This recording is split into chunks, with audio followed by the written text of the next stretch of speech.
আপোনালোকে এই ভিডিঅ'টো যদি আপোনালোকে সম্পূৰ্ণ ভিডিঅ'টো চাই তেতিয়াহ'লে আপোনালোকে আসলতে অনলাইনত আপোনালোকে কেনেকৈ তীৰ কাটিব পাৰে তো সেইখিনি কথা আপোনালোকে বুজি পাব আৰু দেখিবলৈ পাব আপোনালোকে কেনেকৈ অনলাইনত তীৰ কাটে আৰু যদি আপোনালোকে অনলাইনত তীৰ কাটিব খোজে তেতিয়াহ'লে আপোনালোকে এই ভিডিঅ'টো সম্পূৰ্ণ ভিডিঅ'টো চাই থাকিব তো তেতিয়াহ'লে আপোনালোকে অনলাইনত তীৰ কাটিব পাৰিব। তো এতিয়া আমি গুগলত সাৰ্চ কৰিম onlinetircounter.com। অলপ লোডিং হোৱাৰ পিছত আপোনালোকে চাই আছে এনেকৈ এটা ইণ্টাৰফেচ আহিব আপোনালোকৰ সন্মুখত। আপোনালোকে একেবাৰে ওপৰত যে আছে onlinetircounter.com তো আপোনালোকে তাতে ক্লিক কৰিব। ক্লিক কৰাৰ পিছত আপোনালোকে চাব এনেকৈ এটা ইণ্টাৰফেচ আহিব। এইটো হৈছে onlinetircounter.com। ইয়াৰ পৰা আপোনালোকে অনলাইনত তীৰ কাটিব পাৰিব। তো আপোনালোকে কেনেকৈ অনলাইনত তীৰটো কাটিব আৰু অৰ্ডাৰবোৰ আপোনালোকে কেনেকৈ কৰিব তো সেইটো আপোনালোকক দেখাই দিম। তো আপোনালোকে ভিডিঅ'টো স্কিপ নকৰাকৈ চাই থাকক। তেতিয়া যদি আমি ইয়াৰ পৰা অৰ্ডাৰ কৰিব খোজো নম্বৰবোৰ তেতিয়া আমি শ্বপ নাওত ক্লিক কৰিম। তাৰ পিছত আমি এনেকৈ এটা ইণ্টাৰফেচ দেখিবলৈ পাম।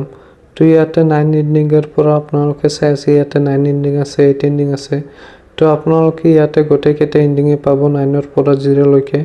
তো আপোনালোকে যদি ইণ্ডিং কেইটা চাব খোজে তেতিয়াহ'লে আপোনালোকে স্ক্ৰল কৰি নিচফালে যাব। তাৰ পিছত আপোনালোকে গোটেই নম্বৰ কেইটা দেখিবলৈ পাব স্ক্ৰল কৰি নিচফালে গ'লে। তো আপোনালোকে ইয়াৰ পৰা যিকোনো এটা সিলেক্ট কৰিব। সিলেক্ট কৰাৰ পিছত আপোনালোকে 4টা অপচন দেখিবলৈ পাব। আপোনালোকে আসলতে নম্বৰটো ক'ত কাটিব এই 4টা অপচন আহিব। তাৰ পৰা আপোনালোকে যিকোনো এটা অপচন সিলেক্ট কৰি ল'ব। আপোনালোকে আসলতে নম্বৰটো ক'ত কাটিব তো যিকোনো এটা সিলেক্ট কৰি লোৱাৰ পিছত আপোনালোকে ইয়াতটো সাৰ্চ কৰিব। ইয়াতটো সাৰ্চ কৰাৰ পিছত আপোনালোকে চাব ওপৰত ৰাইট সাইডত আপোনালোকে এটা চাব তাতে আপোনালোকে ক্লিক কৰি আপোনালোকে এনেকৈ এটা ইণ্টাৰফেচ দেখিবলৈ পাব। মানে ইয়াতে আপোনালোকে অৰ্ডাৰবোৰ আপোনালোকে প্লিজ অৰ্ডাৰত তেতিয়া ক্লিক কৰিব লাগিব তেতিয়াহ'লেহে আপোনাৰ অৰ্ডাৰটো হ'ব। তেতিয়া আমি প্লিজ অৰ্ডাৰত ক্লিক কৰিম। তাৰ পিছত আমি ইয়াৰ পৰা আমি পে কৰিব লাগিব। তো আপোনালোকে চাই আছে অৰ্ডাৰটো সাকসেসফুল হৈ গৈছে। হৈ যোৱাৰ পিছত এতিয়া আমি অৰ্ডাৰটো পে কৰিম কেনেকৈ। তো এতিয়া আমাৰ হোৱাটছআপত এটা SMS আহিব। তো আপোনালোকে আপোনাৰ হোৱাটছআপ নম্বৰটো দি কনফাৰ্ম কৰি ল'ব। তো সেই আপোনালোকে হোৱাটছআপৰ SMS-ত যাই আপোনালোকে পেমেন্টটো দিব পাৰিব। তো বলক এতিয়া হোৱাটছআপত তো আমাৰ হোৱাটছআপত এনেকৈ এটা লিংক আহিছে।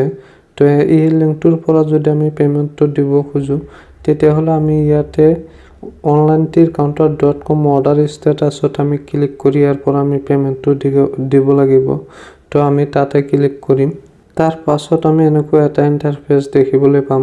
তো ইয়াতে 3টা অপচন আছে। আমি এই 3টা অপচনৰ ভিতৰত যিকোনো অপচনৰে আমি পে কৰিব পাৰোঁ আৰু আফটাৰ আমাক পেমেন্টটো কেনেকৈ দিব সেইটো আপোনালোকক কম। যদি আপোনালোকে পেমেন্টটো পায় তেতিয়াহ'লে আপোনাৰ হোৱাটছআপত আপুনি পে নম্বৰটো তাক দি দিব আৰু সিহঁতে আপোনাক পেমেন্টটো আপোনাৰ পে নম্বৰত পেমেন্ট কৰি দিব। আফটাৰ 30 মিনিটৰ ভিতৰত আপোনালোকে আপোনালোকৰ একাউণ্টত পেমেন্ট পাই যাব। সেইটো 100% জেনুইন। তো আপোনালোকে ভিডিঅ'টো চাই নিশ্চয় বুজি পাইছে আসলতে আপোনালোকে কেনেকৈ অনলাইনত তীৰ কাটিব পাৰে। তো আপোনালোকে অনলাইনত তীৰ কাটিব আৰু ভিডিঅ'টো শেষলৈ চাৰ কাৰণে ধন্যবাদ জনাইছোঁ আপোনালোকক।